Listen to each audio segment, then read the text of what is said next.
c'est une grosse part déjà. La deuxième chose, c'est que dedans, dans les E. coli, il y a toutes les BLSE. Vous avez vu, les bêta-lactamas aspectés là, sur l'ensemble des colis, on est à plus de 25%. Donc déjà, le quart, quand on est BLSE, on est forcément résistant aux molécules de première ligne. Vous ajoutez dedans les situations de céphalosporinase déréprimée qui peuvent arriver dans les Escherichia coli. Les productions de carbapénémase, 4-5%, on peut se retrouver aux alentours de 70%. Vous voyez ce que je veux dire? Si vous y rajoutez le fait que les molécules, les germes se passent la résistance. Il y a une étude qui a été faite, d'ailleurs c'est le tricycle, qui a été fait entre nous, donc c'était l'hôpital principal, c'est moi qui gérais le volet hôpital principal, ça fait 3 ans. Le Dantec, c'était qui d'autre? C'est Albert Royer. La plus grosse proportion c'était nous, secteur humain, mais à côté on avait fait le secteur environnemental. Les prélèvements environnementaux détectés aux alentours de 40% de résistance, rien que sur l'environnement, au niveau de l'environnement. Donc à la base déjà, on nage dans un environnement de germes multirésistants. Donc il ne faut pas que ça nous étonne. Ça doit nous interpeller par rapport à notre responsabilité historique. Nous ne devons plus faire comme avant. Nous ne devons plus traiter comme avant. Ça vraiment, je tenais à vraiment revenir sur ça. C'est E. coli qu'on a choisi, on a vérifié. En fait, c'est des données de 2024. Lorsque j'ai pris fonction août 2024, fin août, 2 semaines après le premier mail que j'ai reçu du docteur Maliba de notre grand frère, c'était « Je vous envoie la base de données du GRAS et l'ORS. Le Sénégal est dans les airs. On compte sur vous. » Je lui ai dit, je vous promets, d'ici l'année prochaine, on sera dedans. Beaucoup de gens n'y croyaient pas. Et il a fallu demander à tous les laboratoires qui font l'antibiogramme de renseigner ce qu'ils avaient dans leur base de données de 2024 au niveau de la base. Donc on ne pouvait pas tout vérifier, mais on s'est arrangé pour vérifier a posteriori derrière, au moins qu'il n'y ait pas de discordance. Et ce qu'on a là, c'est très acceptable comme données. On a tenu une bonne réunion hier pour entamer les données pour 2025, et là, ça va aller en s'améliorant. Donc c'est ce que je voulais dire, parce que c'est très important ce point-là. On nage dans un environnement de germes de plus en plus résistants. Et le véritable enjeu de la résistance, on ne l'a pas dit vraiment. Et c'est important de communication. Le véritable enjeu, c'est quoi? On dit il y aura tant de morts, il y aura tant de morts. Le véritable enjeu, c'est qu'au moment actuel, un enfant fait une infection, on suspecte une infection urinaire. Jusqu'à présent, il est encore permis de dire, écoute, il n'y a pas de labo ici qui fasse la bactério, prenez telle molécule. On le fait, n'est-ce pas? Mais dans quelques années, si rien n'est fait, vous allez avoir un enfant qui fait une infection urinaire banale. Vous donnez n'importe quel antibiotique, vous allez voir l'enfant petit à petit mourir devant vous, vous n'y pourrez absolument rien. C'est ça le véritable enjeu. Je m'arrête sur ce point-là, parce que c'était important de revenir. Maintenant, pour revenir, après avoir remercié, ça il faut que j'accélère, ça a pris quelques minutes. N'est-ce pas? 5, oui. Non, mais c'était le point pour moi le plus important. Vraiment, à nouveau, remercier Dr Awa. C'est quelqu'un de très volontaire et c'est ça qu'on apprécie.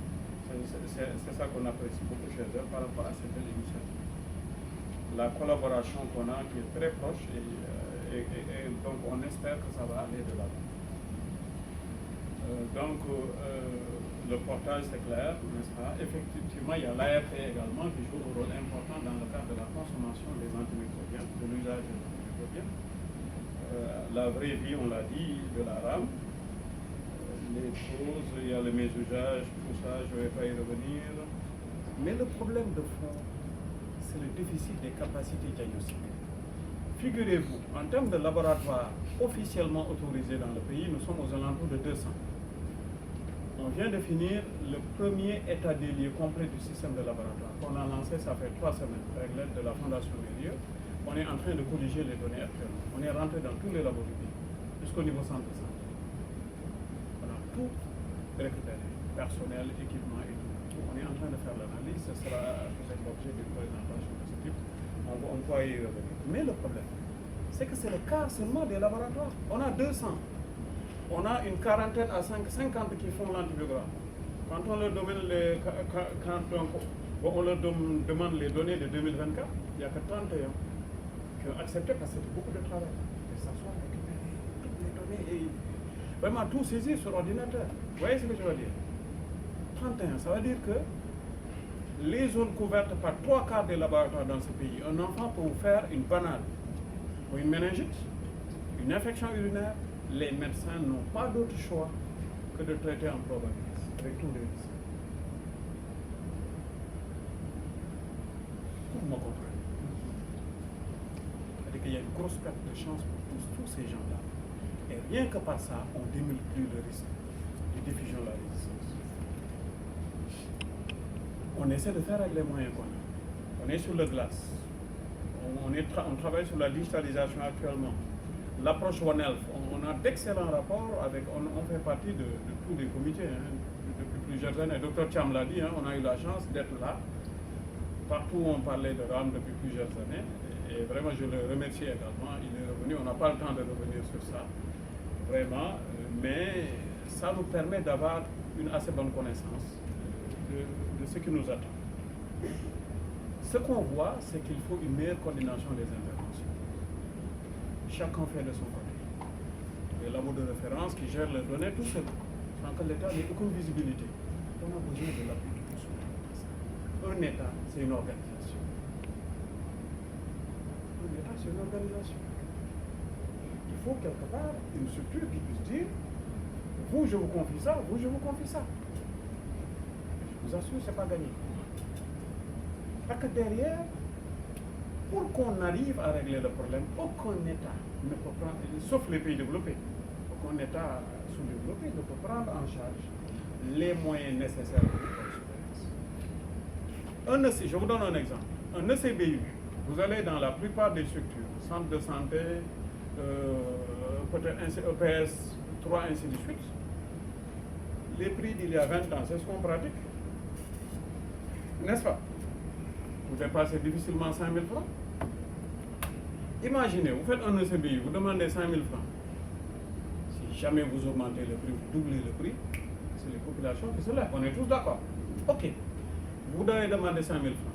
Vous isolez un germe. Ce germe, pour bien le caractériser, pour savoir, tiens, c'est une résistance. Oui. Mais est-ce que c'est une EPC? De quel type d'EPC il s'agit? Rien que la cartouche pour faire la biologie moléculaire, ça peut aller jusqu'à 15 000 francs avec les GeneXpert. Vous imaginez? Est-ce que vous m'avez compris? Est-ce que vous m'avez compris? Est-ce qu'on peut dire aux patients de payer pour ça? Non. C'est pour ça que dans le monde, les États puissants mettent sur la table des milliards de dollars pour aider les pays moins nantis par rapport à la surveillance épidémiologique. Mais quand on arrive dans nos pays, moi j'aime pas trop la langue de bois, on me dit qu'il faut être politiquement correct, mais il faut dire les choses. Cet argent, dans les pays organisés, ça vient au niveau des structures nationales qui ont la responsabilité de prendre en charge les laboratoires publics. Ici, c'est géré à 90% par des labos entre guillemets de référence qui cherchent des bénéfices derrière. Vous voyez ce que je veux dire? Et que nous, on nous laisse avec l'État. L'État déjà a du mal à nous financer le minimum là pour qu'on puisse faire le... Vous voyez ce que je veux dire? Il faut qu'on ait un appui fort pour que ces financements importants, ça arrive en priorité au niveau des structures. Il faut déjà également qu'on ait un statut qui nous permette, le BOM a fait un travail extraordinaire de mon point de vue, Bureau Organisation Méta. On est dans le plaidoyer là, on est dans les couloirs quoi, pour qu'on nous aide à faire passer ça. Parce qu'ils se sont rendus compte que on a énormément de possibilités nous-mêmes de générer des fonds. On n'a pas pour objectif de faire donc, du bénéfice. On est des fonctionnaires, on est des soldats de la nation. Tout ce qu'on a en plus, c'est pour aider le système à l'aider. Je ne sais pas si vous m'avez compris. Maintenant, tant qu'on n'aura pas ces possibilités-là, figurez-vous que, c'est vrai, non, je vais prendre 2 minutes, après j'arrive, 2 minutes. C'est important. Non, c'est important ce que je dis là, parce qu'on n'a pas souvent ces occasions-là. Ce que je dis, c'est qu'en fait, le simple fait de ne pas permettre ces possibilités-là démultiplie la mortalité, la morbidité au niveau de nos populations à l'échelle nationale. Ce que vous ne détectez pas, le médecin ne sait pas que ce pathogène méchant, il est là. Contribue à créer les chances à ce que ce pathogène que personne ne connaît diffuse dans la population. Après, c'est exactement ce qui s'est passé avec la Covid. On a dit pendant 8 mois, il n'y a que 2 labos capables. Maintenant, celui qui habite Kédougou, pour voyager, était obligé de venir jusqu'à Dakar. Il prenait le transport en commun. Vous êtes d'accord avec moi? Parce que personne ne peut payer le taxi de Kédougou à Dakar. Transport en commun, il a la chance de contaminer des centaines de personnes. Statistiquement, 15% de ces personnes contaminées ont besoin d'hospitalisation. 5% ont besoin de lits de réanimation. On a démultiplié le besoin en lits de réanimation. Est-ce que vous m'avez compris? Rien que parce que le laboratoire n'a pas été privilégié. Je vais m'arrêter là. En sachant qu'on n'aura pas le temps, mais je pense qu'on a parlé de l'essentiel. On a un gros combat devant nous si nous ne voulons pas être complètement rasés dans les années à venir. Parce que les molécules de dernière génération, un traitement d'1 semaine, actuellement c'est dans les 350 000 francs. Et quand on va arriver à ce stade-là, il n'y a que les hyper nantis qui ont la possibilité de prendre l'avion, aller aux États-Unis, qui pourront se soigner, les autres vont attendre là. Mais je vais m'arrêter là en m'excusant d'avoir été. Merci beaucoup. Merci.